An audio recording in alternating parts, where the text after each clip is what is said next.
All right. Let's go live. I think we're live. All right. Okay. Hi, everyone. Happy Sunday. Happy Easter. Happy Easter, if you celebrate. I hope you are all well and safe and happy at home, wherever you are in the world today. I want to welcome you and thank you for joining me in this session. As every week for the past over a year now, I will say that, and it is true as much now as from the first session, I'm honored to be here with you in this time of sensitivity and uncertainty. And I look forward to sharing time with you in our shared sacred space today. So the things we'll do together in sacred space are the usual for this week. Number one, we'll set sacred space. We'll then talk about our topic of the week. And our topic of the week, which is very near and dear to my heart, is the deepest source of vision. The deepest source of vision. And I'll get into more exactly what we mean by that. We'll have a brief exercise at the end, and then I'll close sacred space and send you on your way to enjoy your Sundays and your Easter. So in setting sacred space, I'll start by saying that what we would like to do here is to create a space together, which is devoid of fear, threat, and control, in order for us to open to higher guidance from within our own selves, however we may define that. It could be your intuition, random brainstorms and flashes of insight that come to you, like when you're on a long run or in the shower or driving. You could have a muse or a higher guide or an ancestor that you feel guides you, right? But in order for us to kind of open the very delicate radar dish for the long, the deep space signal to come in, we need to be in a place where we feel safe, where we feel devoid of any feeling of fear, threat, and control. A safe sanctuary space for us all to relax and surrender with no feeling or danger or threat, so that we can partake of the deep space signal, but also partake of the emotional nourishment and the spiritual nourishment that comes from being in sacred space together as a group. And in opening sacred space today, I will propose, as I do every week, that we all follow the 4 principles of proceeding in sacred space. The first is confidentiality, standard Vegas rules. What happens in sacred space stays in sacred space. So that is the rule when we, around the world, not during a global pandemic, meeting with advisees and members of the community in person. Here we're online, and the stream is public, the replay will be public. So the way we handle confidentiality here is via anonymization. So if you would like to be anonymous, and you don't have to be anonymous, you would just come into the Crowdcast stream and go into your edit profile feature, and then just change your username to Mickey Mouse, Harry Potter, whatever you like, and then come back and you can continue chatting and asking questions. Although you don't have to participate either if you don't want. So that is the first one, confidentiality via anonymization. Number 2, we seek to refrain from any actions, any sort of feelings, interventions that feel in any way like give the feeling of threat, controlling, or even giving the feeling of fixing or tough love or curing, or this is going to be good for you. My intention is good, but I need to come in and control you in some way. So we don't do that here, not because it's bad, right? There's nothing wrong with coming in with good intentions and saying, you're going to thank me after this, right? This will hurt me more than it hurts you. So there's nothing, intrinsically wrong with that. But because it exercises the levers of control, of threat, and fear, right? You better do this or else, right? You're not going to get the pain relief that you so desperately want. It automatically pitches us back into profane space. And profane's not bad. Profane's just profane. And there are certain things you can do and certain types of nourishment you can get that you can only do in sacred space. So we try to keep the space pretty clean, so that we can just do for an hour or two every week the things we want to get done in sacred space. And then we go back out. And then after that, you can sort of, wag our fingers at each other again. But only if we want. Only if we want. So here we are holding space for each other to be however we actually find ourselves to be. And if we're upset or happy about how we find ourselves to be, we leave you alone in that state as well. So we hold space for each other to be afraid, to be anxious, to be happy and relaxed. And then if you feel good about how you're feeling, or you feel bad, like incompetent or guilty about how you're feeling, we leave you like that too, right? We just are okay with however you are, so that you can be devoid of fear, threat, and control, so that the other things that cook and bubble when you're in that state have a chance to come out. Okay. The third principle is no commerce. So because of the above, right, nothing may be sold or offered or even recommended or suggested, right? So I can't sell you anything. Gary, my editor in Bangalore, when she comes on, she can't sell you anything. Please refrain from selling stuff to each other in the chat, obviously. And the idea here is that whenever I sell you something, right, if you want a beautiful mane of hair, buy my hair tonic, right? The implied threat is if you don't buy this, you're not going to get the result that you want. And that's okay. That's the way the world goes around, right? That's the free market that we all live in. But it works on the mechanism of threat, right? Even well-meaning threat. I want you to have great hair, so yeah, I want you to buy this hair tonic, right? And we're in sacred space, so we just don't do that, right? So even recommendations, right? No, I'm just recommending this book, this great, set of talks. They're free. I don't get any, compensation. I'm just recommending this because you said you were having trouble with your whatever. Even there, we refrain from doing that. You can do that after, right? You can do that after when we're back out of sacred space. But here, no commerce, no recommendations. We are here for your energy, not for the things you bring, not for your value add, right? For you, we're here for you, what you are, not for what you do or provide. And then the fourth principle is a corollary to all of the above, which is no expectation of participation, right? So because we're in sacred space, there is no pressure to do anything, right? Again, the nourishment comes from the held space and your presence and attention, from what you are, not from what you do or provide.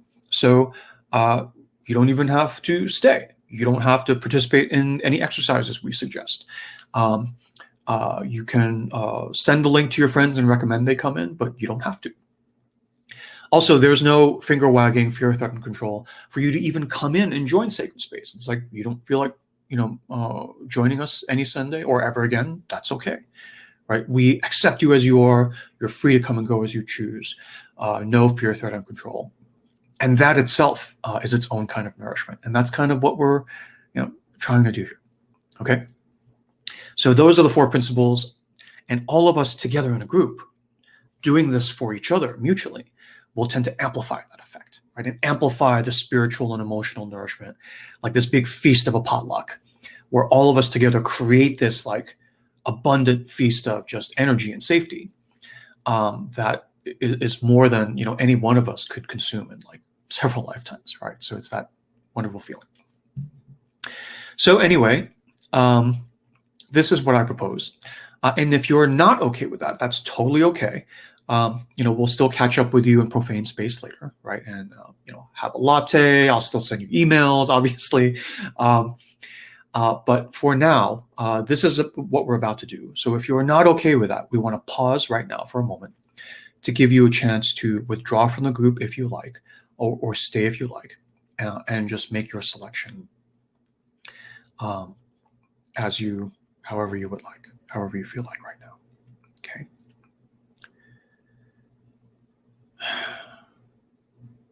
Okay. All right. So for the rest of us who are here, we will now move forward together into our sacred space.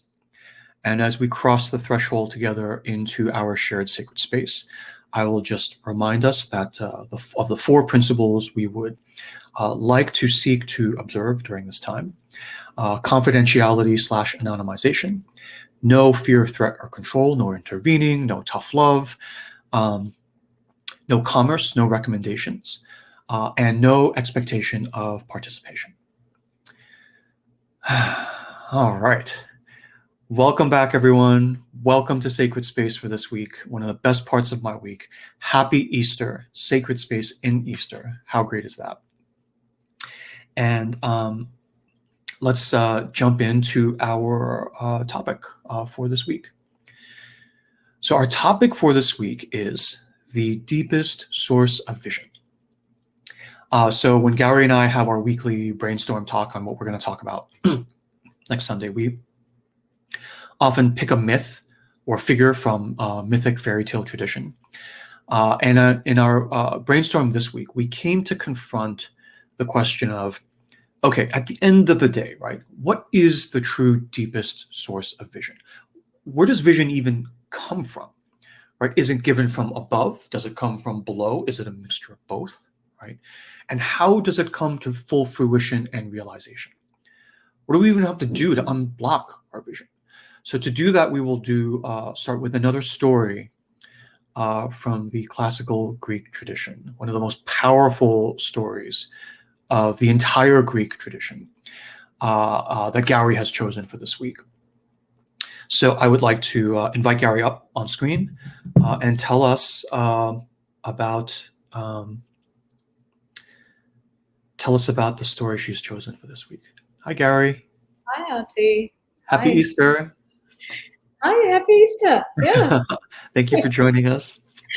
Oh, So yeah, do you want to tell us about the myth for this week? Yeah, I think it's getting a bit unbelievable by now that we keep kind of choosing stories without realizing the significance until it's Sunday and we say, oh, it's Easter today. We chose this myth of all myths. So Yeah. we'd been planning this particular story of Demeter and Persephone, I think, a month ago, but then we kept moving it because we felt like we had to pick something else for that particular weekend. And so it happens that the story comes and sits here on this Sunday. And the story of Persephone and Demeter is a particularly significant one for ancient Greeks in relation to the spring season or how seasons happen and kind of the origin of how seasons came to be. So that's the most common knowledge and interpretation of this particular story, although we're going to do a more mythopoetical reading of it. But well, I mean, it's also a story of mothers and daughters as well. Yes. So much so that when we were doing our brainstorm, after a while, I was like, Gary, do you want to just do the session? Because I'm happy to take a break. I know you said that, but not yet. Not yet. Well, when I get off screen, maybe I'll have a malfunction, and you'll just have to carry on. All right. No fear, threat, and control. All right, I'm bad. All right.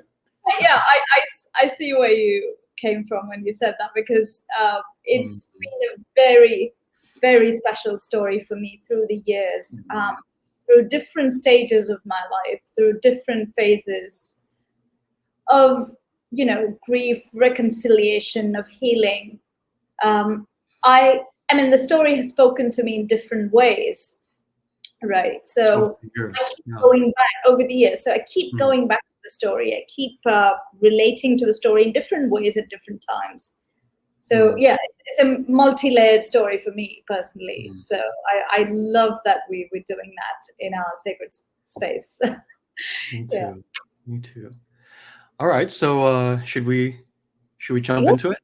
Yeah. Okay. So Thank you. So yeah, so this story, like I said, is from an ancient Greek tradition. Demeter and Persephone, the two goddesses related to spring, harvest, agriculture, growth, and seasons. Right? And this is a really ancient, even by Greek terms, a really ancient tradition of stories, because Demeter is one of the titans. So she was worshipped even before the Olympian gods. So she's the daughter of Cronus, the titan, right? So she is always associated with harvest and growth, and without Demeter, there's no food, there's no agriculture, there's no harvesting, there's no fruiting of trees, there's no growing of crops. So that's how important Demeter is. So no wonder the ancient civilization in Greece, worshipped her and held her in the highest regard. And according to this particular story, which is about Demeter and her daughter Persephone. So Demeter had this daughter with Zeus, and Persephone grew up to be this lovely girl, and Demeter was obsessively protective of her only daughter. And she tried to keep all men away from her as Persephone grew up into this lovely maiden, attracting the attention of gods, right? And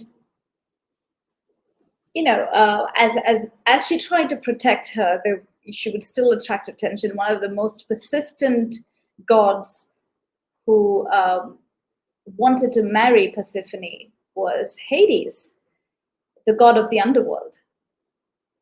Now, Demeter was, of all the men, he was the last one Demeter would choose as her daughter's husband. He even approached Demeter asking for her daughter's hand, and Demeter outright refused. I mean, that was just not the right husband for her daughter, because he was this hard, living in the dark underworld, living among, the shadows of the dead. And Persephone was this lovely young girl, full of beauty and freshness. How could this god be even the right husband for her? So she refused, and Hades was saddened by it, but he was heartbroken, but he wanted to marry Persephone no matter what. He even told Zeus, because Zeus is his brother, so he even told Zeus that, that he was in love with Persephone and he wanted to marry her, and was determined to do that. And so one day, when Persephone was in the valley, picking flowers with her friends, she saw a very beautiful narcissus, and she bent down to pick it. And as soon as she picked the flower, the earth, the ground beneath her feet, suddenly opened up.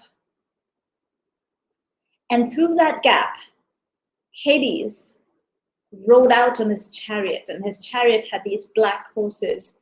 He rode out, grabbed Persephone, and descended into his underworld kingdom. And all of this happened so fast that her friends, who were also around picking flowers, didn't notice a thing. They didn't know what happened. All of a sudden, they turn around, and Persephone is not to be seen anywhere. I mean, she's just not around. And as they went back into the underworld, the earth just closed off, and without leaving any clue, any indication of what happened. So then, when Demeter found out that her daughter disappeared, she went looking for her everywhere. She finally realized that her daughter had well and truly disappeared, vanished into thin air. It nearly drove her mad. And she was distraught, she was heartbroken, she wandered the earth looking for her daughter everywhere. And she didn't even have any clues to start with. right? So where does she go? And then her good friend, Hecate, and Hecate is the, the goddess of wilderness, the goddess of childbirth, the goddess of magic, and she's the goddess of crossroads. And it's quite appropriate that she would have some words of advice for Demeter. So Hecate advised her to seek out Apollo, the all-seeing sun god, right? So she suggested that if anyone would have seen what happened to Persephone, it would be Apollo. So I suggest you go and ask Apollo what happened. So Demeter went to Apollo and pleaded him to help her, to let her know what happened. And Apollo, who had witnessed the entire incident, told her exactly what happened. And when he revealed that Persephone had been kidnapped by Hades, she was furious with Hades, she was furious with Zeus, because she figured Zeus knew all along what Hades wanted to do and didn't warn her or let her know. Right? And she just did not see herself allowing this to happen, to allow Persephone to be kidnapped and kept in the underworld. So she decided that she will abstain from all her duties, right? And she's the goddess of fertility, she's the goddess of harvest. And in her grief, she completely abstained from everything, every daily routine of whatever it is that she did. She cried, mourned, and grieved over her missing daughter. And you could see the earth began to dry. Harvests failed. Trees wouldn't fruit. There was severe lack of food. There was a famine spread across the earth. Animals started to die. People started to cry to the gods. And their cries reached Olympus and the ears of Zeus. And Zeus finally realized, okay, this is getting out of control. We need to do something. I mean, this is the entire nature going out of balance. All of humanity is suffering. So he talked to Demeter, tried to calm her down. And he also told her that he would speak to Hades and see if he can get Persephone back. But also, at the same time, he said, I'll try and get your daughter back, but only if Persephone is being held there against her will. And if we realize that Persephone wants to stay in the underworld, then there's nothing much I can do about that. But if she's being held there, then we'll try and get her back. Right? So Demeter agreed to this, and she was keen and eager to get her daughter back. And Hades learned about this agreement between Zeus and Demeter. And he didn't want to let Persephone go, but he couldn't keep her either against her will, right? So he offered a pomegranate fruit to Persephone and asked her to eat it. So the thing about the pomegranate fruit is that anyone who eats the fruit in the underworld, because the way this works is once you go out of the underworld into the living realm, after a while, the effects of the underworld wear out, and then you forget about your time in the underworld. So Hades was afraid that once Persephone goes back, she wouldn't remember him. So when he gave her this pomegranate fruit, the way it works is that once you eat it, you don't forget the underworld, right? And Persephone ate the seeds, and then she went back into the living realm because Zeus had asked for this.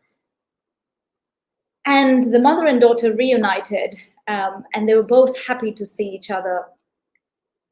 Demeter was so happy that you could suddenly see the effects on the earth. That every fruiting tree started to put out fruits. There were flowers everywhere. It was, like springtime, right? So the earth looked green and beautiful again. And then Zeus and Demeter put this question to Persephone: if she wanted to stay in the living realm forever, or, was she held against her will in the underworld? Or would she like to go back again? And Persephone said, yes, that she missed Hades and would like to go back again. And Demeter was again furious at this. She said, Hades has tricked my daughter. This can't be. I'm not having this.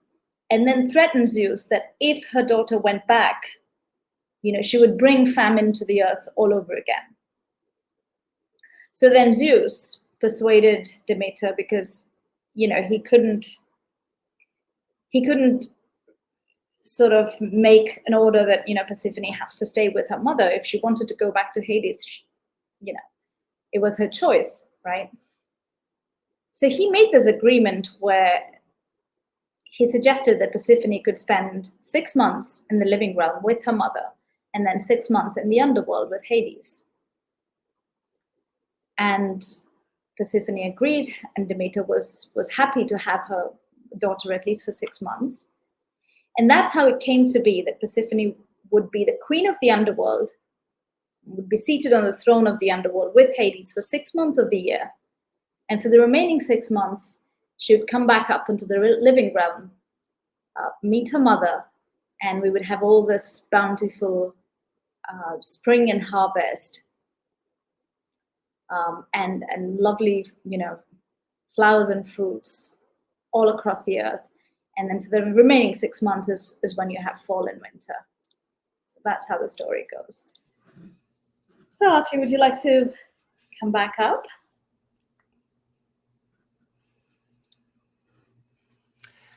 Thank you. Thank you for that story. It was wonderful.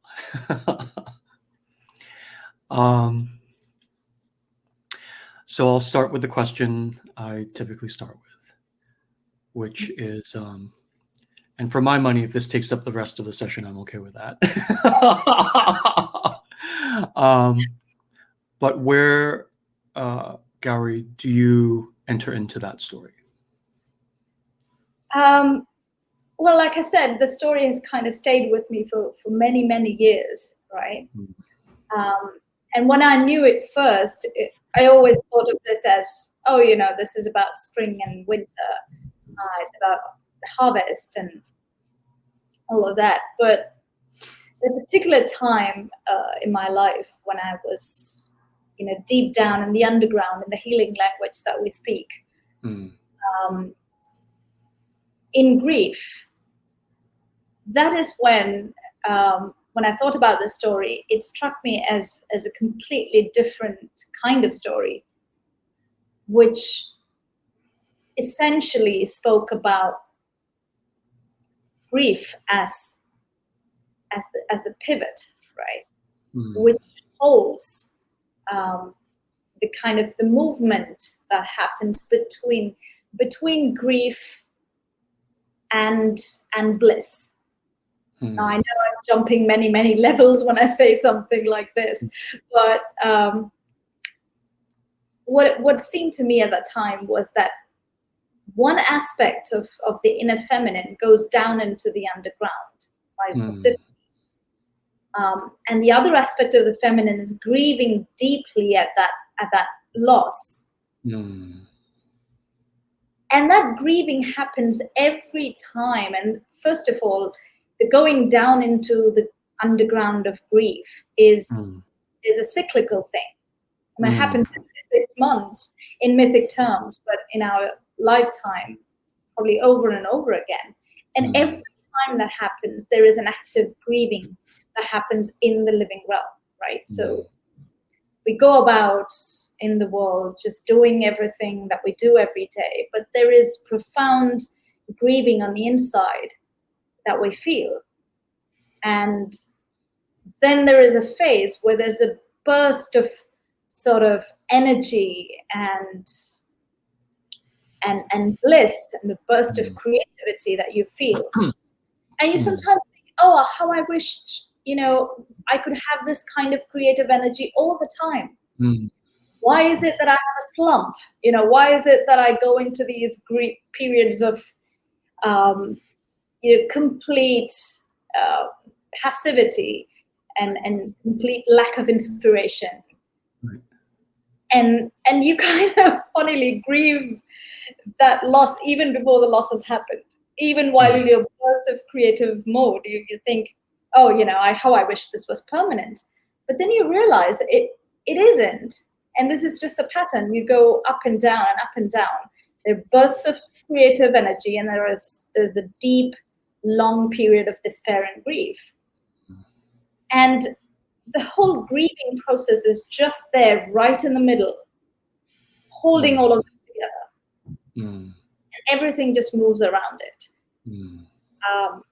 So that was something that. What was the phrase you used? Grief was like the hub of the wheel.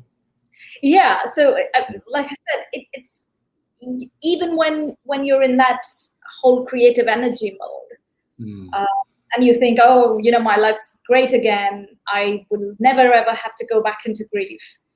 But then you realize, sometime later you go back again, and wanting that grief to go away. And this is the time when we're in grief, is when we come into, say, parts of wanting to heal ourselves. We want the pain to go away. So that's how we really start talking to therapists, start talking to friends, and start looking for solutions, because we want that pain to go away. And but also over time, when we get deeper and deeper into healing, we realize, well, the pain won't ever go away, right? It's going to be always there. It's just that you realize it comes and goes, and you come and go in awareness of that pain, and it's all okay. And wanting that grief to kind of go away is like wanting to make the hub of the wheel go away. I mean, not only will the hub not go, but it is the thing that makes the wheel go round. That's, I mean, that takes a few cycles to kind of, become aware of. But eventually, if ever. But then you go through cycles over and over, whether you realize or not. I mean, that's just how it works. So kind of, that's why that story is so dear to me, because it helps me hold that thought in mind every time I go into that grief cycle, and I'm like, okay, so this is just Persephone's time in the underworld. That's where I am right now, and it'll be springtime, sometime soon, whatever it is. The pain is still the same, though. Like I said, even in springtime, I can't help thinking about how painful it was, and then, wishing. You're going to go down again. You're going to go down again. So it never goes away. Which, it's not exactly the kind of thing you'd want to hear when you go into healing, but there it is. I think that's. Right. Well, I think for the folks who have stuck with us in these sessions for like over a year now, that's what you get. That's what you get for staying around so long. You actually hear the deeper levels, and you go down and you're like, turn the car back over. Yeah. I mean, I still remember when the first time I think I'd asked you this question. I'll do all of this healing stuff. I'm going to do all of this, like this very diligent, first bencher kind of student would do everything, get all my assignments correct. Now tell me, will the pain go away? And you're like, okay. And what do I say here? Yeah, please tell me it'll go away. and yeah, so I can completely empathize with that part where we don't want to hear that the pain is here to stay. It never ever goes away, and that's fine. But also, I think it is kind of reassuring to even hear that no, the pain won't go away, but we will get to a place where we say it's okay if the pain doesn't go away, and it's fine. I mean, some of us like the winter landscape. Yeah. Some of us like to snuggle up by the fire with a mug of cider, Yeah.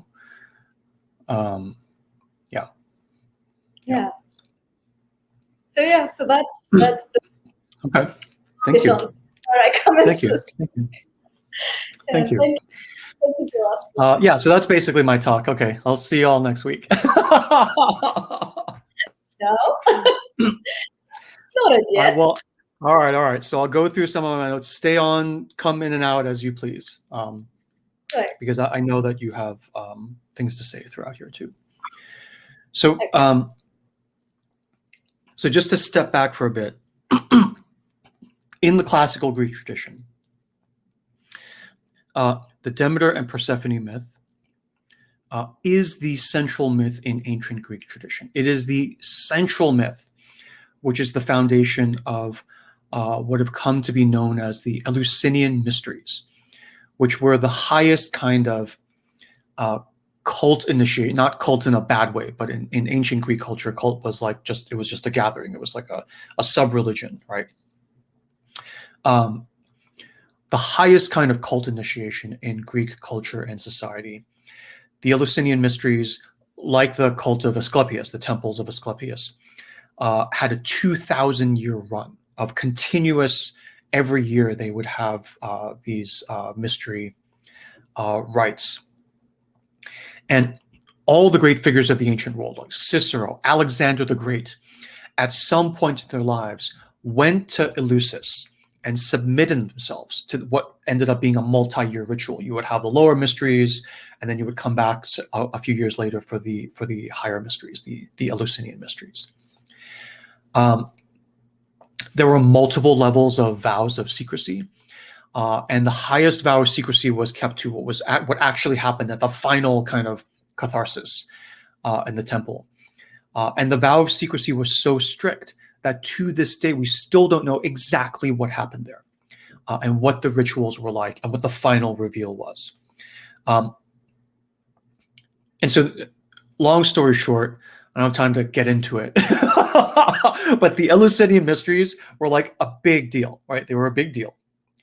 And the central narrative around these rites, 1,000% revolved around the myth of Demeter and Persephone, and to an extent Hades and Dionysus, which was like basically you can think of Dionysus as an alter ego.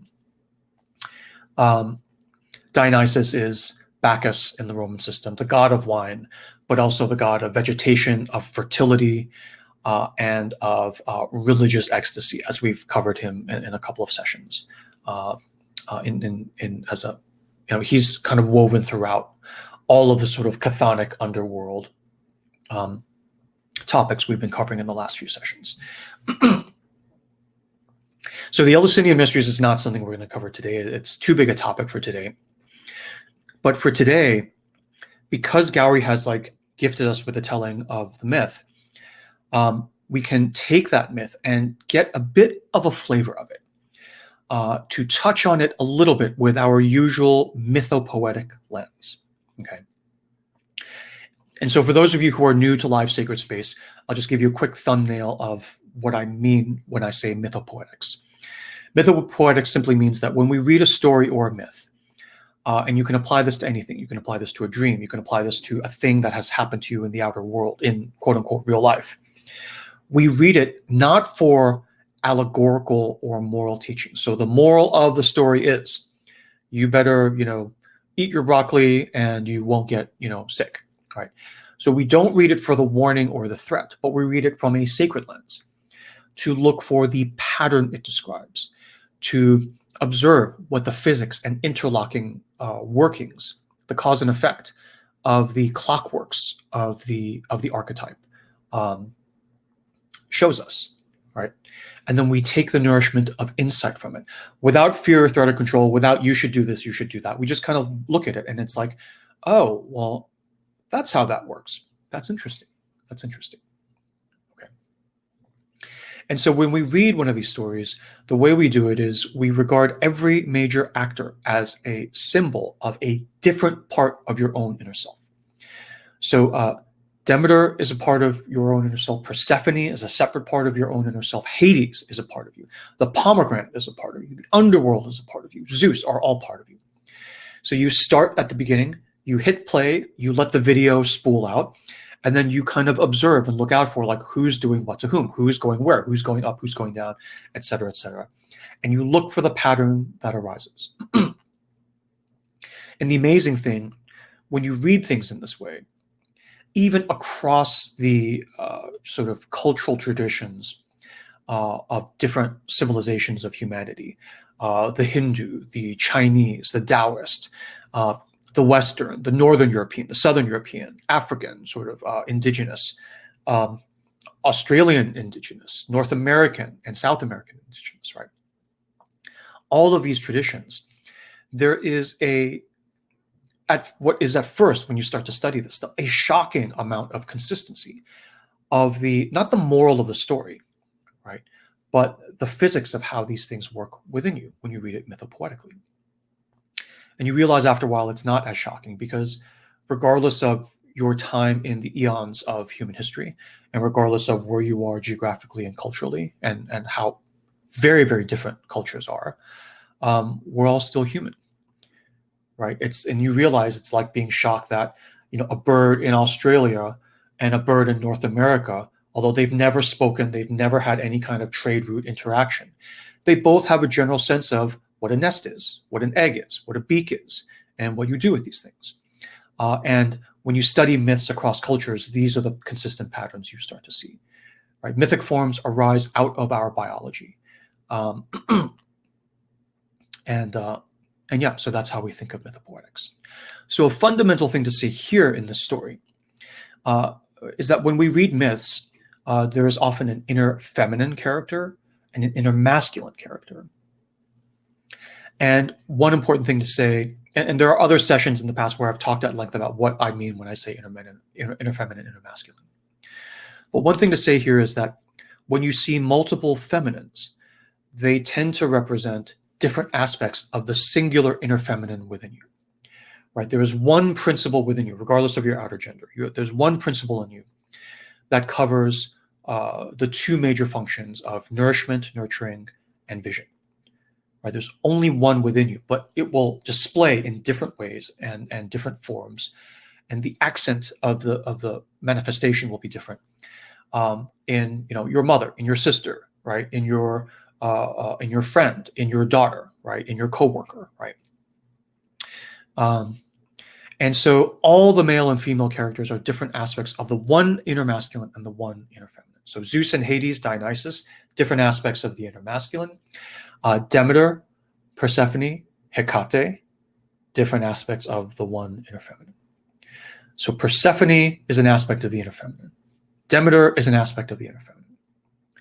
And so the way I read this sort of right off the starting blocks is the inner feminine has two major functions: nourishment / nurturing and vision, right? The inner feminine is the holder of the vision. The muses are feminine. All 9 muses are feminine. They're the daughters of the 3 graces, again, all feminine, right? And the 3 graces of the daughter of the mother goddess. So vision comes from the feminine. The masculine functions are the 2 major ones anyway, are protection / boundary control, sort of stay on your side of the line, we'll have peace, but if you cross, we're going to go round and round, right? And then number 2, implementation and manifestation.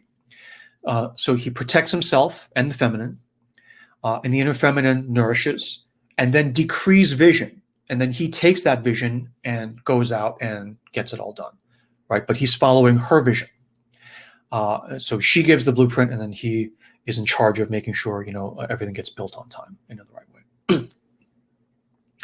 And so when you have an individual person or a society overall that has one or the other suppressed, inner masculine suppressed, inner feminine suppressed, you will tend to see those functions and those values suppressed. So we, just a for instance, I don't think it's shocking for me to say that we live pretty much globally in a patriarchy where the feminine is suppressed. And when you look at the nature and quality of our life in the world, we tend to lack nurturing, nourishment. We tend to lack spiritual, emotional, nourishing, and nurturing and nourishment, right? Not just physical. And we certainly lack vision, right? And it's kind of just all right there in the archetype. So these two aspects of the inner feminine, when we sort of just hit play on the video and just watch how everything unspools. The way I read these is that one, Demeter, is the existing incumbent inner feminine of the mother, and she is the nurturer. The other is the daughter. Now, in dreams and stories, when you see babies and children, they symbolize the emerging, right, the version 2.0 versions of that aspect. So here, you have a daughter, so she's feminine. So she is the emerging inner feminine, the inner feminine 2.0. She's the next inner feminine that comes after Demeter, which makes sense because she is the daughter of Demeter. So generally speaking, for this myth, I read Persephone then as vision of the inner feminine, the vision aspect. And I read Demeter as the nurturing and nourishing aspect of inner feminine. Obviously, because Demeter is the one in charge of the harvest. There's no food, literally, without Demeter. Right? The sun god can shine all day long, but nothing is fertile. Nothing actually comes out of the ground without the power of Demeter. When she goes into grief, nothing grows. And so, if these are the two functions of the inner feminine, and Demeter is nurturing and nourishment, and there's one other inner feminine, Persephone, she's vision. Right? So that's how I kind of start off with the story. So what happens to Persephone is what happens to your vision. Okay? Now, there are different versions of this part of the story. In one, Hades abducts her, even assaults her, so takes her forcibly against her will. In another version, she just falls in love with him and goes down with him. But regardless of and these are inflected through patriarchal sensibilities. It's oh yeah, this means it's okay for men to take women because if you didn't, the world wouldn't turn anymore. You wouldn't have the seasons, and this is the way the world is, so it's okay. I mean, you can read it very allegorically in a very profane manner, right? Where it basically justifies a world of patriarchal fear, threat, and control, right? So you could do that. But then you would have a society where you lose your vision. And you might be okay for a few hundred years, but then eventually the wheels will come off, right? But even with these inflections on it, in every version of the story, when she goes down into the underworld, right, there is no version which disputes the fact that she is actually the queen of the underworld.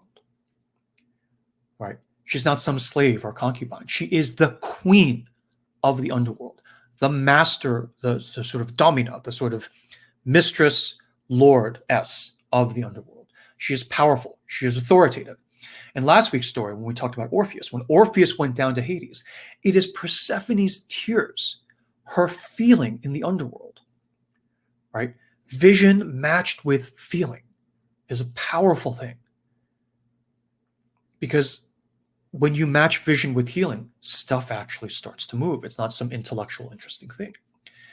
Right? I can talk about, we should do this and do that, but it's only when I move you that you say, yeah, let's rise up and do it. Okay. So it is Persephone's tears that actually move Hades to grant Orpheus his wish and actually reverse the entire archetype and meaning and purpose of Hades, which is to bring souls down into the underworld and do the gestation and then send them back up again. He reverses the stream of the tide and sends his wife Eurydice back up with him. All because of the power and vision of Persephone. So the simple patriarchal reading is Hades grabbed her. It's okay for that to happen every now and then, but that's not the right. I mean, that's the profane reading. The sacred reading, the symbolic mythopoetic reading, is much more nuanced than that. Okay. So then, as far as the upper world is concerned, the vision function, Persephone, is lost, taken by the underworld. And the nourishment in the underworld, upper world, grinds to a halt in grief for loss of vision. Right? Let's just say it again. When you lose your vision, everything grinds to a halt. Even if you have crops that grow, you put them into your mouth, and all the beautiful things you get from your hard work turn into ash in your mouth because you have no vision. You have no delight. Not to put too fine, I mean, and this can be a man or a woman. We all have inner feminine within us, right? So as a man or a woman, whatever gender, non-binary, when you lose your inner vision, right, everything grinds to a halt. And so, I mean, not to put too fine a point on it, we do live in a patriarchy, right? And for me as a dad, right, I'll just tell you this side thing that I personally, I have a daughter, she's 20 now, but I coached girls soccer, my daughter's sort of pee-wee soccer team for 7 years, right? So these were girls in ages from 5 to 12 years old, right? And they still call me Coach Artie, right? Even when I see them like sort of around the neighborhood now. And this was something of an incredible life experience for me, not just in crowd control, but in watching the development, right, of these like beautiful, just kind of like powerful females, these goddesses. And one of the things I observed just for myself, I don't know if this is, I hope I don't sort of misspeak here, but I mean, girls, boys, I mean, children, humans, right, are powerful, interesting, nerdy, diverse. And then something happens when they hit puberty. There are changes that happen to boys where they like, scrunch down into the sort of template of like, the strong silent type, or if they can't do that, then they sort of splinter off into different directions. And something happens to girls too, right? They're still the nerdy, powerful, interesting, diverse humans they are, but there's a kind of mask that gets put on them. And then they accept because they're afraid of losing love. We talk about this in healing all the time.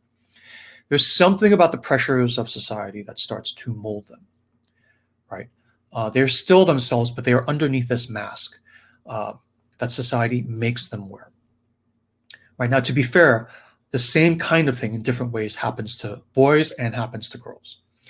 But my experience very deeply is with the girls I coached and guided and nurtured and protected, right? And just, watching what happened to them over time. I mean, it just was a very visceral feeling of like, the clockwork's gears of patriarchy at work. Just my own sort of feelings and observations as a father and a soccer coach. And so there's something about this here in the story. There is a point in life where you realize your deep, true vision has been lost, right? There's a point in life when you turn around and you're like, where is my inner Persephone? And the answer is, interestingly, the answer is not, oh, she's been taken. The first answer is, I don't know. I don't know. Right? In the story, when Persephone is first abducted, nobody knows. Right? They don't even see it happen. They don't even realize she's lost.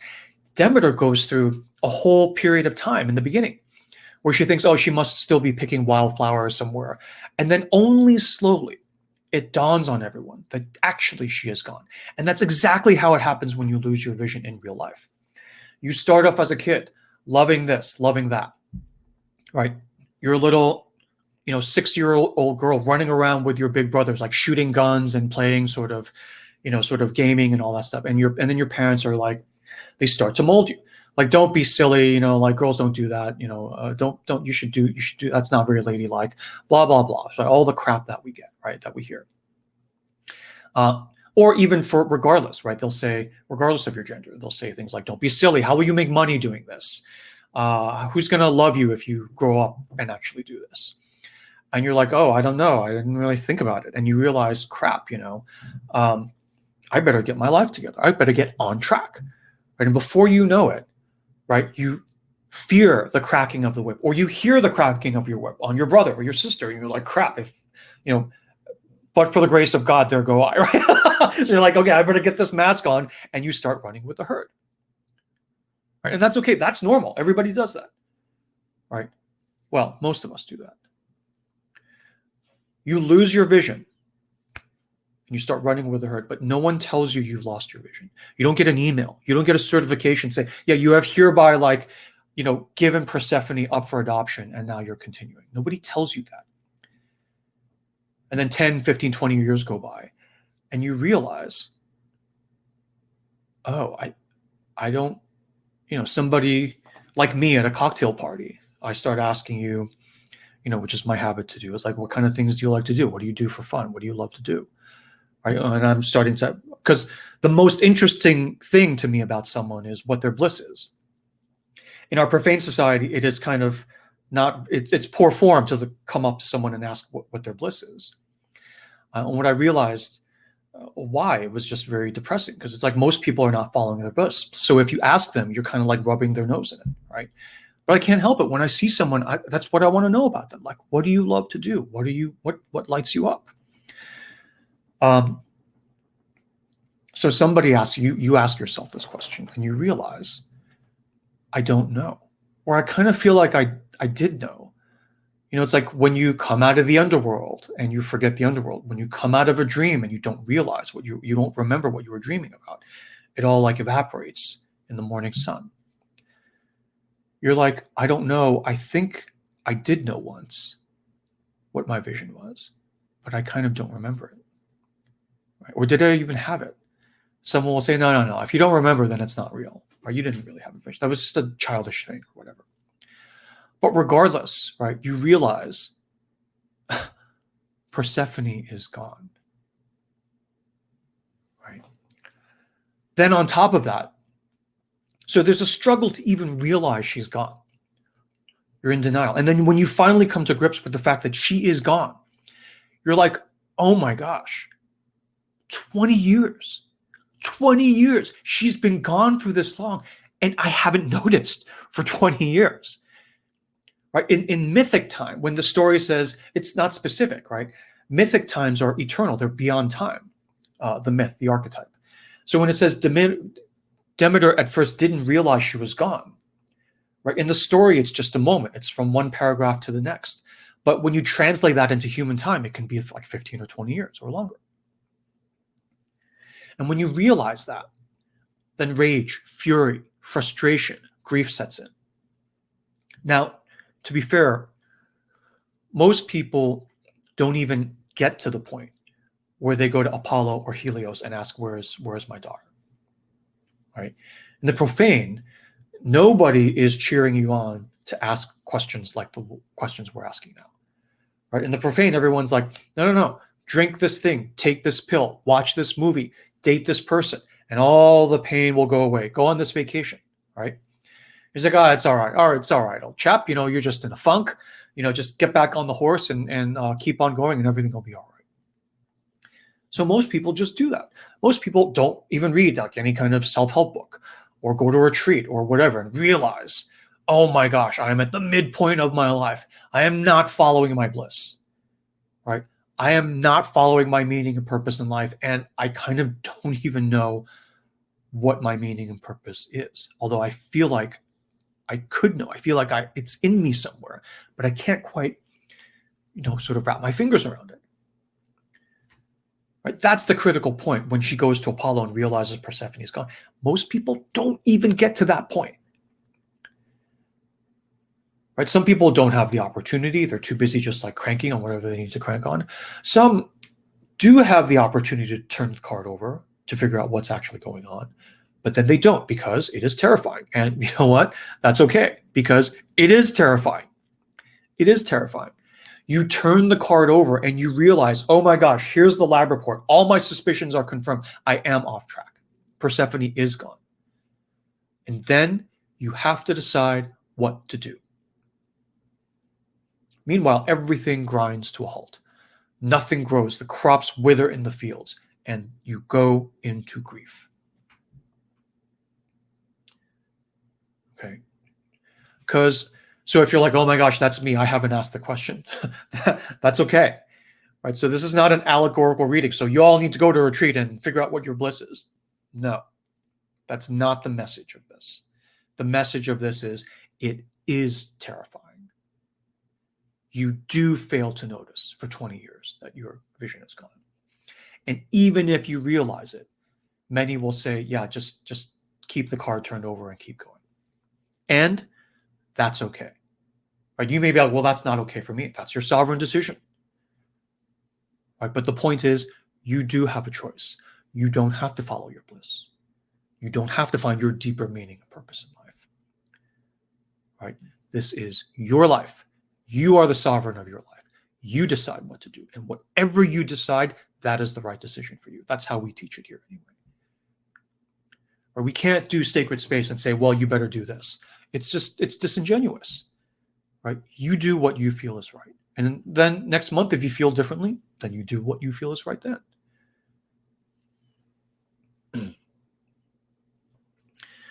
But if you don't turn over the card, A, you're not alone, and B, you're not crazy. It is terrifying. It is terrifying.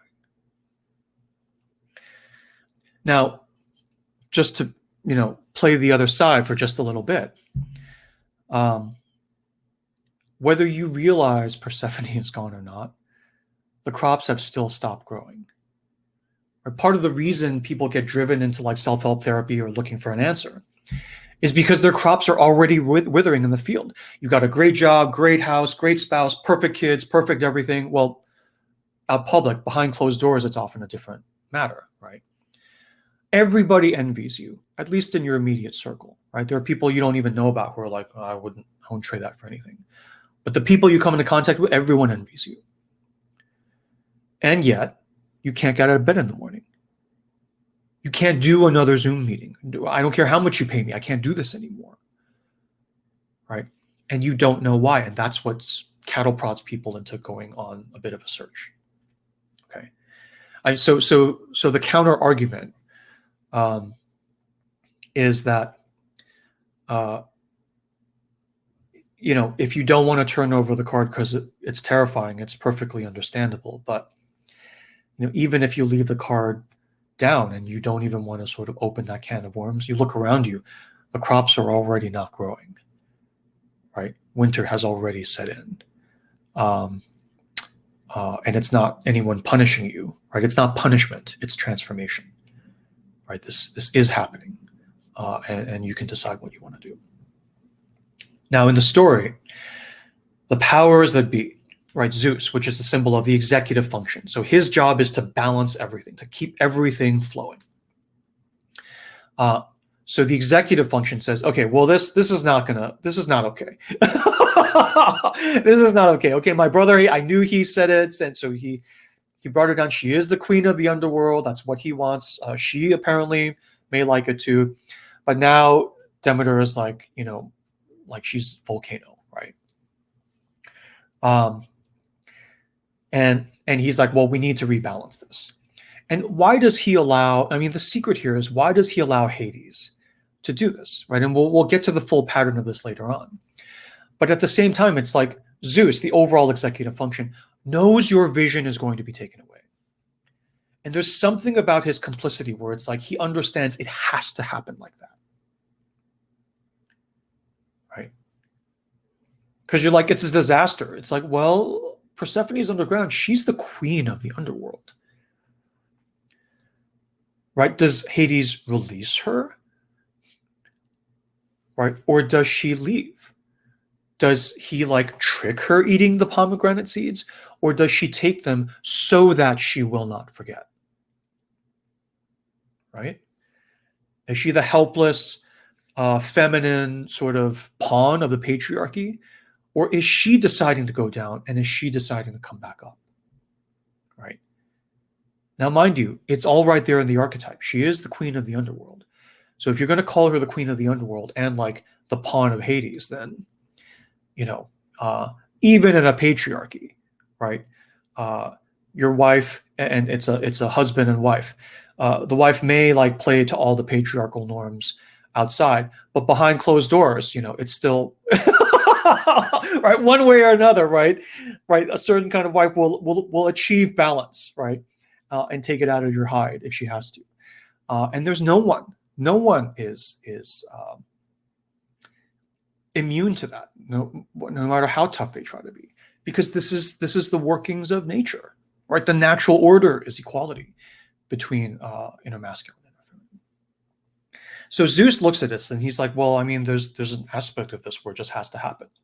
And the way I read that is like, well, I mean, what 13-year-old doesn't have their dreams crushed a little bit, right? What 17-year-old or 22-year-old doesn't say, well, no one's really forcing me, but I am like with my friends and they're all getting whipped by their parents. Even if my dad's not whipping me, I'm still feeling the pressure to like run with the herd, to like just get on with making money and getting on track with life, right? My daughter all the time, she's like, well, don't you want me to? I'm like, yeah, I mean, I don't want you to starve, but I'm like, you're here to do your bliss. So like, let's just figure that out as best we can, get you on track for your bliss. And then we'll figure out how you like not starve. Because there's a million ways to not starve, right? Typically, when you zero in on your bliss, you're like, there's only 3 or 4 ways to like thread this needle of my bliss, right? And once I'm going to try to find the way to thread the needle where I can still be as viable in the profane market as possible, and follow my bliss and, not starve. That would be nice. That would be nice. Right? But that's the way we solve the algebra equation. You start with a more binding constraint first, and then, there's tons of ways to make money and prestige, right? And so you're like, okay, let me just get on with it, put the mask on and go, and everything comes to a halt. Now, when Demeter lays waste to all the crops, everything on earth stops. Is it incompetence on Demeter's part? Is it weakness, right? Or is it something else? To me, this is the sovereign power of the inner feminine, nourishing, right? Flexing her muscles and her power to say, I need to figure out what's happening. I need to understand where my vision is, right? And then she finds out, and then she says, this is what has happened, and this is not okay. Nothing grows until my vision is back. No more nourishing, no more nurturing until my vision is restored. Full stop. And, I can do this all day long. How many seasons can you last with no harvest and no crop, right? Oh, you think you're going to like defy me? Let's wait 5 or 6 years and see how you do. Oh, you got the mortgage, you got everything. Like, what do your friends say? What are the neighbors going to say? What are my in-laws going to say? Okay, keep going, right? Without your vision. I mean, a goddess, when she's pissed off, she's not the one you want to play poker with. She's not the one you want to play poker with. So when she cuts everything off, this is not incompetence. This is rebalance. This is recalibration. Going into grief and calling a halt to all of your life activities is not incompetence. It is competence, but at a much deeper and profound level. Okay? So that's Demeter above ground. In the meantime, below ground, where has vision been this whole time? Has it just been locked up in a cave? I mean, sort of, I guess. From the upper world, you look down, it's like, it's a nice palace, but look at the location. Right? It's like, I don't know, you're queen of the underworld, but, you can take it, right? So in the language of healing, and for those of you who have not done 7-day healing, you'll still get this, I think. But I need to tie this back to the Presidian stuff, because there are a lot of preside people here. Vision has been down in the cave, in the well, in the cavern, in the cocoon of transformation, in the cooking pot of transformation with Hades, who is the lost board member, right? The exiled Hades, who lost the straw, the sort of Rochambeau at the beginning, and he got, not lost, but he got the underworld. Zeus got the sky, and Poseidon, and the above earth, and Poseidon got the oceans and below earth, because the underworld is below, even below earth. Okay. So Vision has been down with the lost board member with Hades. That's where Vision is. In some versions of the story, it's actually Dionysus who takes Persephone, which is why Demeter, in grief, pointedly refuses to soothe with alcohol, because alcohol is the fermented drink of Dionysus, grapes, wine, right? She soothes with a different fermented drink made with barley and wheat. And so in the Eleusinian mysteries, one of the things we think happened was that you actually had to avoid alcohol, certain foods, and then also alcohol, precisely because Demeter was furious with Dionysus/Hades. So she doesn't touch his drink. So in the language of the other fairy tales, right, the Frog King, for instance, the one we always tell, you lose your vision, you lose your golden ball, right, your picture of full integration.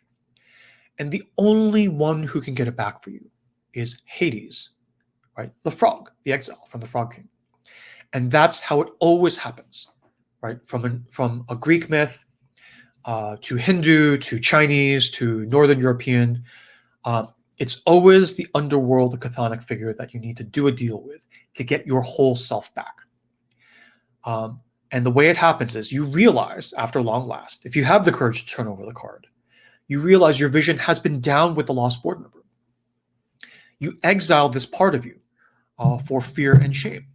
And if you're like, well, how do we know Hades is in exile? Well, I mean, just look at the reaction of Demeter when she realizes who took her daughter. It's like, oh, that like long hair, rock and roll, sort of starving artist, sort of, cool dude, Hades.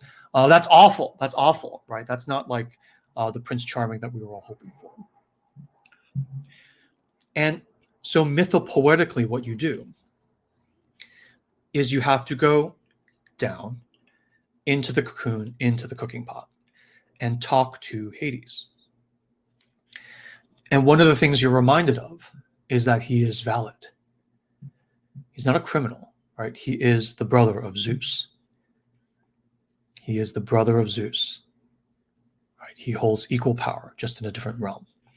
So you can exile him all you want, but he is valid.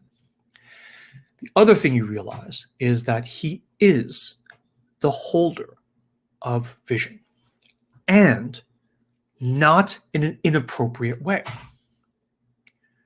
Right? Like, okay, so he's holding vision, Persephone, temporarily, but let's get her back. Let's get her back. This was just a blip, a prank call. This isn't a real thing.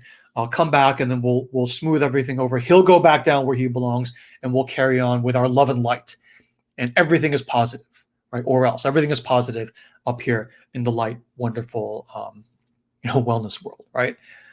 But what this story shows is that vision is not down there inappropriately. She's down there, and she is married to the lost board member. In other words, she is the flip side of the coin. Right? Persephone and Hades are two sides of the same coin. They are god and goddess. They are married. Right? Queen and king of the underworld. In other words, vision is the spouse of the frog. And so you reject the frog, you lose your vision. Oh, and by the way, she loves him. When she comes up, she chooses to eat the pomegranate so she doesn't forget her husband. She goes up, and Zeus, everyone and imagine Zeus, it's like, all right, I have to ask you, I'm required to ask you. And your mother's standing right there, like glaring at you, laser beams coming out of her eyes and fire coming out of her ears. And you have to say, I do love him, and I'm going to go back down. Not full time, right? Mom, don't fall over and faint again. I'll be back to visit you too, but I love him. He is my partner, and I'm not going to forsake him. And she's like, this is outrageous. This is not what I planned for you. And it's like, well, the reminder here is that you are nourishment, but I am vision. Right? We need both. We need both. But we both have a say. Nourishment and vision both have a say.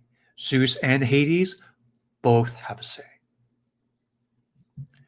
Right? It's a particular elegance and beauty of Greek myth that in the end, the solution typically is balance and reconciliation.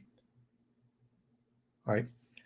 Not like in the sort of Western Christian, hooray, we defeated the snake and we can trample her and then go on with our, sort of wonderful, sort of bright, sunny lives. Right? In the Greek tradition, everything has to come with reconciliation, balance with the underworld, balance with sort of, the vengeful forces, and sort of transmuting vengeance into justice, right?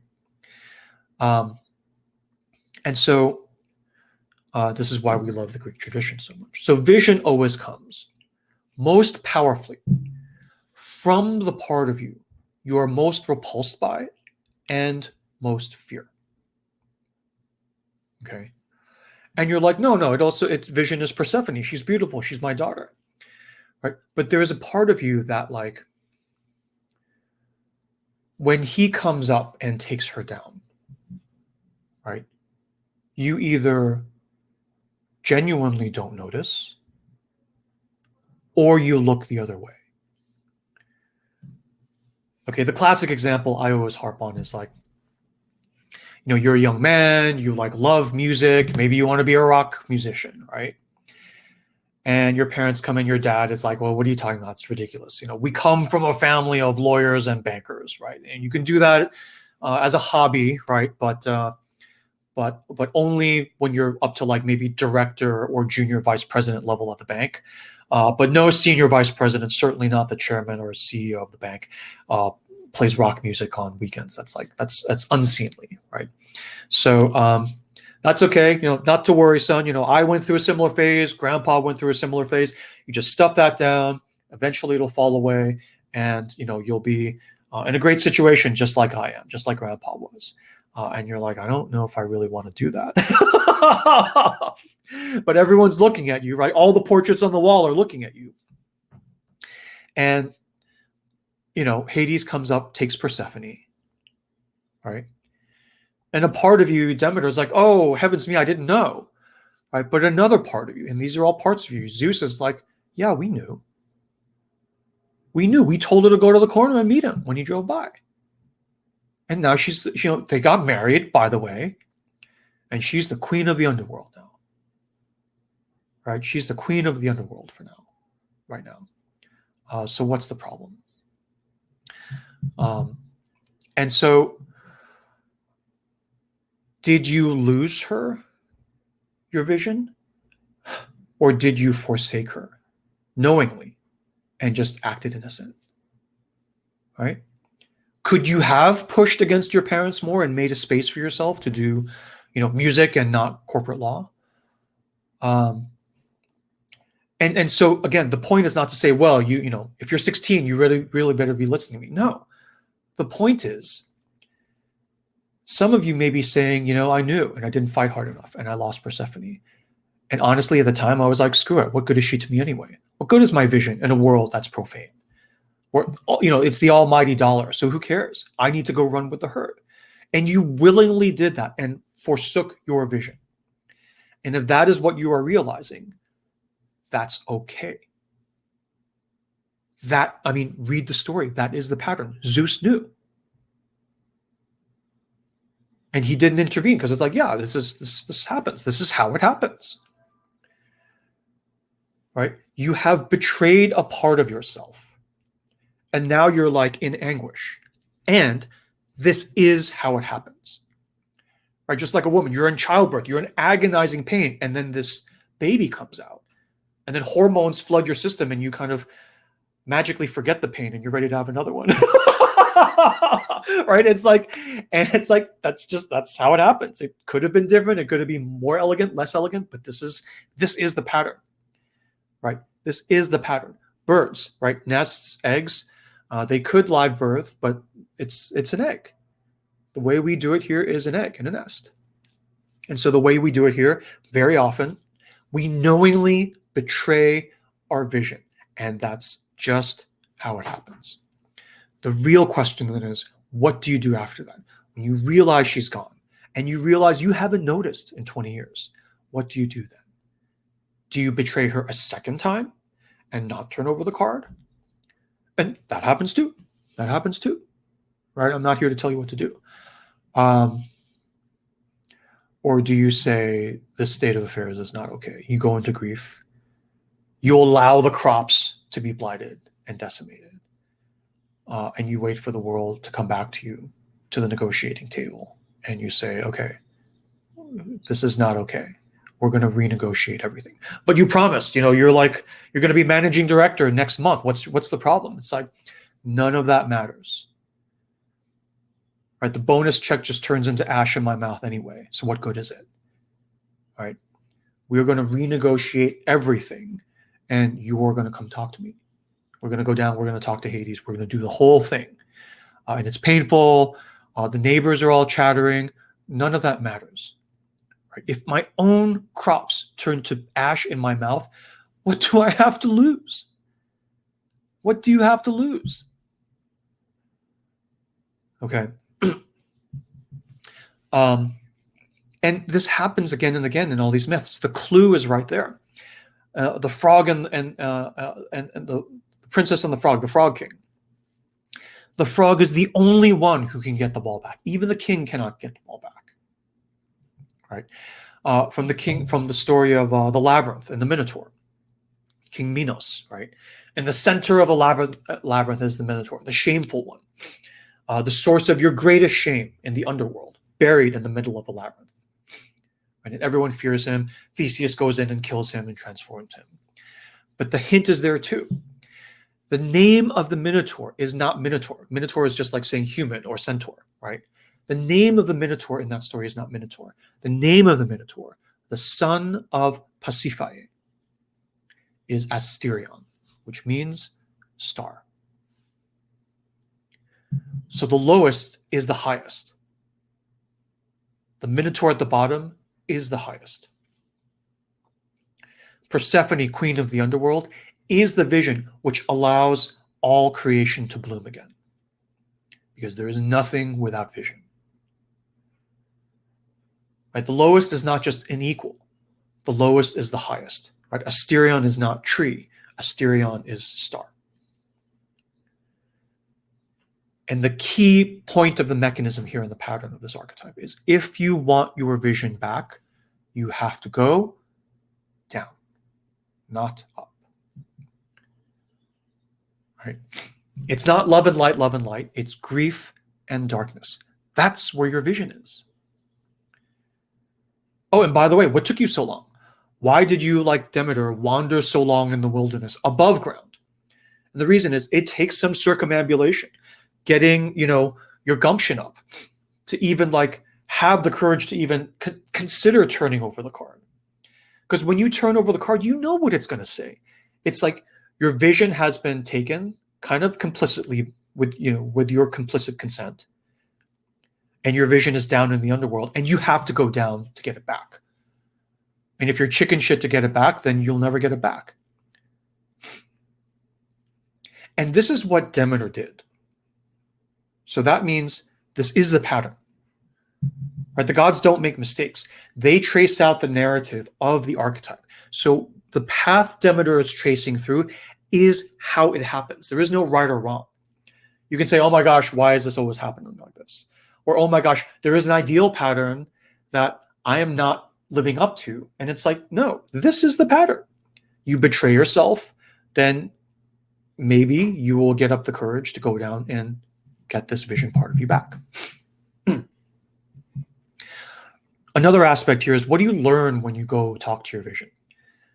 When you go talk to Hades, he's ready to deal. He's not unreasonable. He's like, well, I can't keep her here. Maybe I smooth talk my way into my first date, right? But she married me out of her free will. and she can divorce me out of her free will. What can I do? Right? And as she goes, I'm like, babe, you're going to forget me. And she's like, I know, I'm worried. It's like, well, if you take some of these seeds, you want. She's like, all right, I'll take a few. Right? So when you talk to her, when Demeter, the mother, gets her daughter back, Persephone, and says, well, I'm glad that's over. You're like through with that. I'm sure he just brainwashed you. Right? So she thinks she was manhandled by her, by Hades. And of course, she is manhandling her own daughter. Right? And Zeus, the balancer, is the one that says, we have to ask her. She is vision. She is her own goddess. Right? We have to ask her. So when you talk to your vision, you realize she is not some helpless little daughter of a pawn for you to manhandle around the chessboard. She has her own perspective. She has her own point of view. And whether you like it or not, she likes it in the underworld. She likes it in the underworld. Oh, and by the way, she is not a slave of the underworld. She is not even an honored guest of the underworld. She owns the underworld. She is the queen of the underworld. That's her home. That's where it's not some temporary cooking pot where Vision goes to cook. It's like a finishing school where it's like, oh, we all need to date bad boys for a little bit, and then we come up and then we date the nice clean-cut guy, right? That's the story. Even if you have to go down a little bit, it's just temporary and now everything's fine and we can move on. It's like, no, that's her home. Like her voting registration, all her bills go to that address. That's where she lives. That's where she belongs. Right? Vision comes from the underworld. And Demeter is understandably upset by this. It's upsetting to realize all your bliss, all your delight, all your power in the world come from your deepest wound, your deepest shame, the thing you wish nobody would ever know, what you wish you didn't even know, your Minotaur. So where is your vision? She's down below. She is the queen of the chthonic, the underworld. Oh, and by the way, she comes and goes as she pleases. And when she comes up, crops flourish because vision blesses everything. And when she goes down, we're in a rut. We're like, oh, I don't know what to do anymore. I was great for 3 months, and now I'm like lost. Right? And that's just how it happens. It always happens like that. And that is the power of the archetype of the chthonic, of the darkness. Right? That the richness, the power comes out of the thing you fear, comes out of the darkness. This is why it drives me nuts when, not just sort of proper Christian, moral, religious people, but even like sort of new age spiritual people. They'll say love and light, love and light. Everything is love and light. Everything is glorious and light. Everything is wellness and positive. And the dark is something to be avoided. It's like a pathologizing of darkness. And I'm just like, I don't challenge people on this. I'm like, oh, they say love and light. I was like, oh, thank you. I wish you well too. I wish you well too. Thank you. Thank you. Right. But to me, I'm like, doesn't everything good come from below? Right? Wheat, right? The amber waves of grain, the wheat grows out of the earth. It doesn't fall from the sky. Right? The acorns from the oak have to fall down into the ground, go underground, swell, explode, die, and then the next oak comes. Right? Persephone, vision, comes from above, daughter of Zeus, right? Like an acorn. And then to fully mature into her full power, she goes down and maturates and explodes into the goddess of the underworld, the goddess of the underworld. Right? Only then do you have the world as it is now, balanced with all four seasons. Only when the up goes down and then up again, right, do we have the glorious paradise we live in now. Right? There is no up without down. There is no left without right. They arise out of each other. And we can get fancy and talk about the Buddhist doctrine of mutual arising. It's like, it doesn't have to, that is what it refers to, but you don't have to get that fancy. It's like, how can you have a room where everything is up and nothing is down? Something has to be down for even up to exist. And also the very image of the god of the underworld, Pluto or Plauton. Pluto and Plauton are different, but they're often conflated. And then the two of them are often conflated with Hades. So this god of the underworld, what is Pluto? Right? Pluto, or Plauton actually, is the Roman god of wealth. Not money, not riches, but wealth. The ability, so what is it when you're, what's the difference in rich and wealthy, right? I'm sure you all know this, but rich is I have a lot of money in the bank, right? Wealth is I have the power and capacity to produce wealth, which is then money. So it's the difference between having a big bank account, but it's sterile, right? As opposed to owning a farm, which produces wealth season after season after season. Right? So Pluto is the god of wealth, not riches, but wealth, which then transmute into riches. Why is that? Why is the god of the underworld the god of wealth? Well, it's very simple. All wheat, fruit, and crops, and vision, by the way, Persephone, come from the underworld. You take them from above, you push them down, and then they explode up into all the wealth. Diamonds and rubies are grown, gestated, and birthed from the underworld. Diamonds don't fall from the sky. They come from underground. Right? Even in the modern world, oil, black gold, comes from the underworld. And also, not to put too fine a point on it, gold itself, which is the archetypal mythopoetic symbol of vision itself, insight is gold. When you see gold in a dream, it's a symbol of insight. Comes from the underworld. Persephone does not transform into a queen until she goes down. The maturing, full empowerment, sovereignty of your vision does not happen until you go down, and grief has happened. And this happens again and again every season. It never stops. And that is the way of the gorgeous natural world.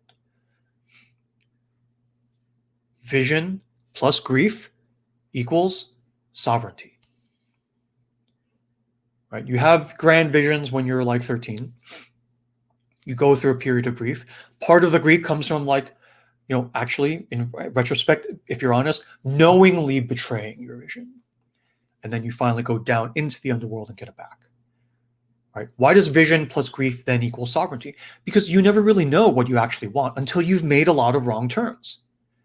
Right? Then you are a queen. Then your vision is queen. Then your vision is sovereign. And exactly as Gowrie said, grief is the center point. It is the hub of the wheel around which all of this turns. It is the force that pumps the bellows, that is the breath of life. Right? Like the human body cries and snots and throws up. Right? And there's a reason for that. There are many reasons for that. You're afraid of crying. You're afraid of doing all this. That's just because we live in a solar patriarchal culture where it's like we fear that.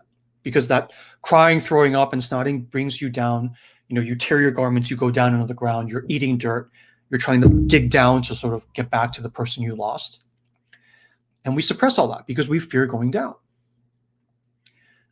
But in ancient cultures, right, the Roman culture, the Greek, Hindu culture, Greek culture, people, when they lost loved ones, would actually hire professional grievers to help them get the real feeling going, to mourn death, to make everybody cry, so that you would have this outpouring of emotion. And I've said this in past sessions, on the session on ancestors and honoring the dead, so that you have the winds of emotion and grief, which is, a handmaid into praise. Grief and praise are hand in hand. Right? You only have grief because you love the thing you lost. That's why you're grieving. And these are the winds that need to push the loved one across the river so that they make it to the land of the ancestors. And as an ancestor, they grant you protection, wisdom, and a sense of identity. And if you don't grieve them, then they don't make it to be an ancestor, and you lose protection, wisdom, and sense of identity. So there's a reason the human body does all these things, like the sound of grief, right? When a professional griever, they'll make this sound like, right? And while I do that, all of you are like, oh my gosh, is he okay? This is, all of you like recoil and go back. But there's a reason our bodies can make such sounds. And the reason is not bad. It's not a defect. It's not a disease. It's not something to be cured and corrected. If you make the sound and throw up and cry, this is not a defect. Right? You are built, you are able to throw up and make these sounds of grief for a reason. Right? And the strongest and most powerful vision understands all this. And like Persephone, chooses to be the bridge between the two worlds. Right? She chooses to eat the pomegranate. This fruit, the pomegranate, is this red, leathery-skinned, hard fruit that grows, that fruits in winter. And it's a ball. It's a symbol of the integrated self. It's a ball, right, circle. And then you open it up, and the multitudinous seeds, the red seeds, are evocative of both ovarian eggs and of sperm. Right? It's like this manifold, multitudinous abundance thing. And then the juice itself is blood red, right? Which is evocative of, the blood of menses and the blood of childbirth, right? And farmers in ancient times, in Italy, I think, to ensure good harvest, they would turn their plows over and the blades would be facing up, and they would take pomegranates and break them, split them on the blades of their plow blades in order to promote good harvest. Because the menstrual blood, right, would cover the blade of the pomegranate juice. And then as they plowed the fields, it would lead to more fertility. So Persephone eats these seeds in order to remain connected and not forget. Right?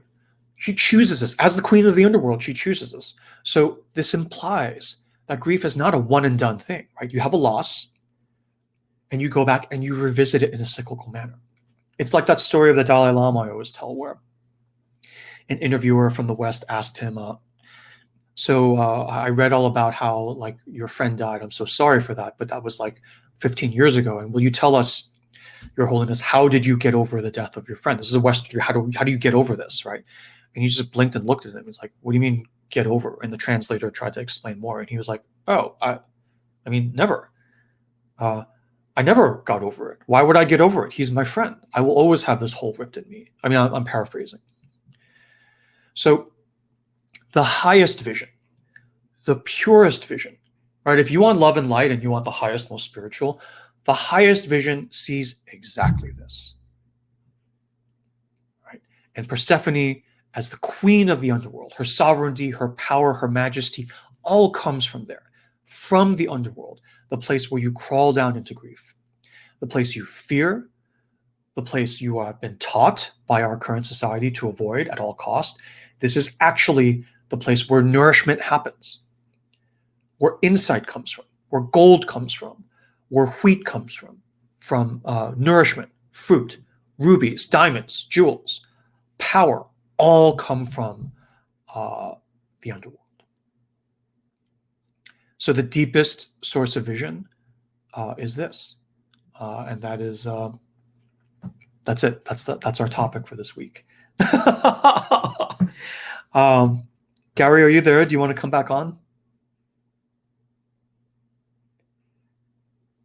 Hi. Hi.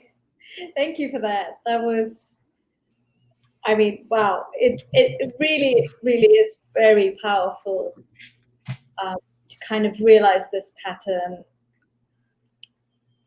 And when we were brainstorming, when you said, I see Persephone as the vulnerable vision in the feminine archetype, and the underworld as her realm, Mm. It was like, just opened up so many sort of things that I hadn't fully absorbed and understood about vision. That, yeah, I mean, we know we've been talking about grief fueling our vision and bliss, but to know that that's where vision resides, that's her home, that's her abode.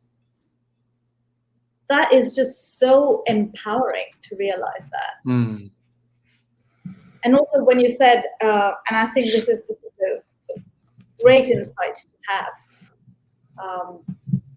to all of us, is that when you go down into grief, when you're pulled down, right, into the underworld, and when all nourishment activities come down to a halt, in the living realm, how that translates is that you kind of struggle to be normal and functional, right? You struggle. Oh, yeah. You have a breakup, you have a crack up, a midlife crisis. Yeah, and in the words of a former American president, "Oh, you're a loser. You're a loser. You're a loser." And I'm going to shame you for being a loser. That's exactly what happens, right? And that's what I was going to say. That it is so assuring to hear that being a loser at that time is the way to be. I mean, you're almost honoring. I mean, you're actually honoring the time of going into the underworld. Absolutely. By being somewhat. I mean, it's small comfort at the time, but yeah, I mean, at the time, because you're pounding yourself, saying, "I'm doing this wrong. I'm being incompetent. I'm being a loser." Right? I'm getting this all wrong. Why am I like this? I mean, everyone else is out there achieving this and that and doing this and that, and here I am sitting and doing nothing, and I can't get myself out of this funk, as you call it, right? So it's assuring to know that not only is it okay, it's not just that it's okay, don't worry about it, get better soon, and while you're in the hospital you don't have to worry about all of that. That's not even it. It's that you be present with your grief and you pull down into the underworld. In the living realm, what happens where nourishment is brought to a halt, that is exactly how it happens. And that is the honor that you give to that phase of going back to the source of your vision, so to speak. So that is the honor you give, and that itself is very nourishing to realize. And to have that voice not pounded to you saying, "Oh, you're a loser, you're not doing this and that." I mean, there's one additional thing I guess I can share here. I don't want to confuse, I mean, what we said is as it is, and I don't want to sort of kind of take the focus off that. But one theory, there have been whisperings over the centuries as to what actually happened in the sort of ultimate sort of point of the Eleusinian mysteries.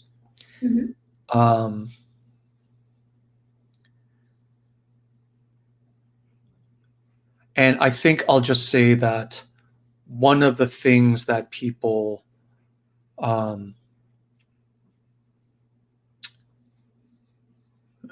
so I'm feeling my tongue being stopped and I'm going to flow with that. But I guess one of the things people would realize is this kind of feeling of, oh yeah, everything's going to be okay. Everything's going to be okay. Yeah, so let's not go down that path. And the other thing I wanted to say is it's interesting because there's this kind of old saying or a bit of horse sense from the Daguerre tradition. Daguerre is a tribe of like divination kind of experts in East Africa, around like Burkina Faso area today. And one of the things they always say is that, when you finally go on the path of your vision in life, when you finally decide this is my vision, you start to follow that way, the earth begins to shake. And all of these forces come up and say, no, you can't do that. You can't do that. Right. And whenever I hear that, it always makes me think of like the splitting open like a pomegranate of the earth when Hades comes up and takes Persephone down. Right. He only even gets the chance to take her because you left her out there. Right. Because you wanted her to marry this other king, and she said no. Right. And this other sort of sensibility, which is, when you go down the path of your vision or start to, right, the earth begins to shake and resistances start to come up. And also another aspect of it is that it is also, even without the resistance, it's hard to find your way and stay with it. It's like this golden thread that breaks the minute you start shrugging and saying, oh, it's no big deal, right? Precisely because the path or the way that is ascribed by your vision in life, that road is not paved. Right? That road is not paved. Strictly speaking, there is no road, right? Because if there is a path into the forest, it's clearly not your path because it's somebody else has been there already. And your own path it needs to be made by you, right? And even, there's enough terrifying things to begin with, but even that itself is often just terrifying. Right? It's not what we're trained to do. So we have those muscles, but they're not, they've often atrophied from lack of use. When you say this, I'm reminded of Orpheus. We did last week. In a way, the Orpheus story also kind of mirrors this story about Persephone, where Eurydice was pulled down, so to speak, into the underworld, right? She dies of snake bites or whatever that the details are, but she is pulled down to the underworld. And it's up to Orpheus to go and find her and bring her back up, right? And like you say, he has to chart his own path, and the way he does this is by following his golden thread of his music. And no one has done that before. No one has done it after, right? And it's a zigzag path. It's a very zigzag path. And the way he charms everyone from Charon to Cerberus to everybody on the path to the underworld, and finds his way to the throne of the underworld is something that is unique to Orpheus. And he found his way himself, right? No one else did it for him. And no one could mimic him later and do it the way he did it. So you've just got to find your own path downwards and bring your vision back up, right? Demeter did it by pulling heaven and earth together and getting all the gods to come. That's the way of bringing Persephone up. And Orpheus had to charm his way through. But, we all just find what works for us. Right. And our own golden thread kind of unravels. Everyone has their own way. But the overall shape of the path, we can take insight from that. Yeah. Good. So thank you for that. Thank you. Do you want to share the exercise? Okay. Yeah, let's do that. Okay, so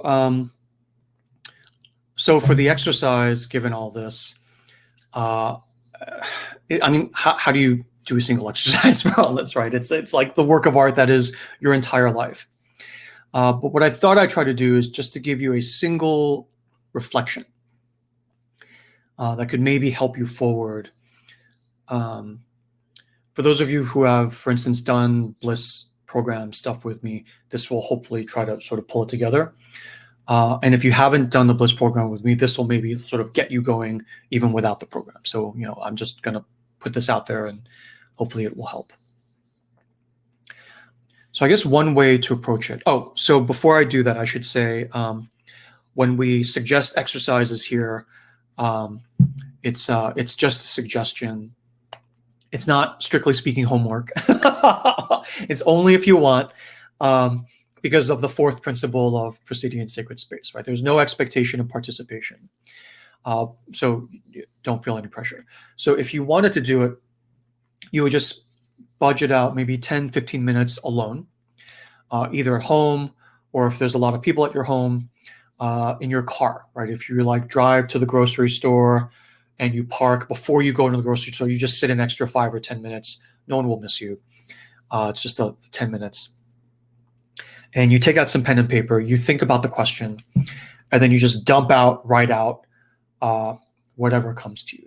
You surrender for 10 minutes control of your writing hand and just let it all barf out. And hopefully now that I've given this talk, when I say let you just barf it out, you don't think of it as a bad thing. So the reflection is, I guess one way to approach it would be to say, what is the part of you that you are most ashamed of, and even yourself repulsed by? The part of you who, if you're honest, is a part of who you actually are, but you just really don't like this part of you. And most people may say, well, I'm impatient, I'm lazy. But there are deeper and deeper levels of that. It could be something about your personality, or your gender, or your sexuality, or your religion, or your ethnicity, or your capability, your ability to make money, to make friends, to be popular, right? Whatever it is, your body image, your body shape, your body size. It can be anything. But there may be multiple things, but as you go deeper and deeper over time, this is what we do in healing, and then what we switch over to when we do bliss. And then after bliss, it typically switches back into healing, because it's up and down from underworld to light world. You go do your bliss for a while after healing, and then you hit a thing, you hit a ceiling, where to clear the ceiling, you need to go back down into the underworld, into healing and grief. Not so much to clear this thing, but just to sort of cook the next thing. Then you come up and you're not ready to bust through the ceiling. The ceiling has disappeared. The ceiling is what you took down and cooked into the next butterfly. The ceiling turns into a butterfly that pulls you forward, right? So it's not this contentious thing. It's like progressive rounds of like deeper and deeper transformation. But the high level single question, if you can stomach it all at once, is to say, what is the part of you that you are the most ashamed of and most repulsed by? What is your deepest minotaur? Right? You go progressively as deep as you can go. And this will take people months. And that's okay. It's not full. You can still work. You can still live a beautiful life as you do this. What is the thing that if you let out of the cage to run around outside, and everybody sees it run around, and everybody sees it's you, what is the thing, if you did that with it, would make you unworthy of love? At least that's how it feels. What is this part of you? And then, how does this deep, repulsive, horrible part of you, that seems horrible anyway, how does it inform the meaning and purpose of your life? How does it inform and frame and define the vision of your life?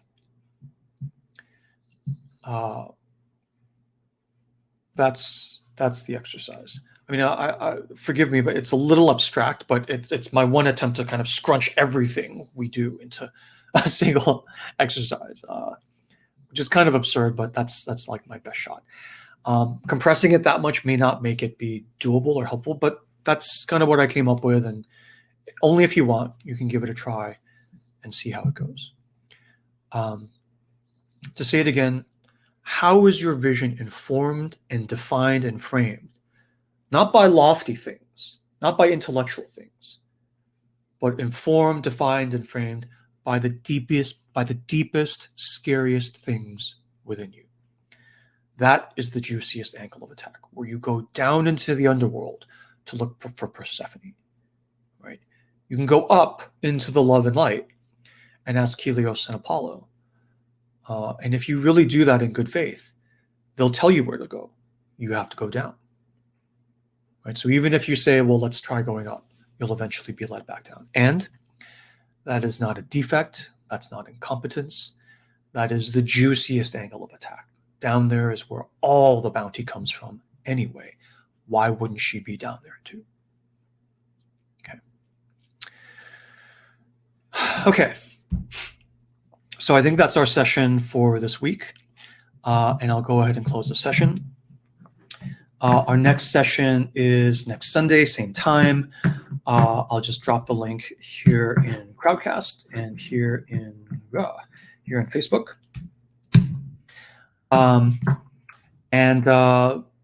Please feel free to share the link with your friends, invite others, only if you want. I will go ahead and close the session. So I hereby close the session of our sacred space. Thank you for holding this space with me and us, and thank you for sharing the nourishment, the emotional nourishment, and the spiritual nourishment of this shared sacred space with us. I give you my blessing. Go in peace, bestowed with blessing, free of fear, free of threat, and free of the undue control of others. Have a great day, have a great week, and I will see you all in the next session. Happy Sunday, happy Easter, everyone.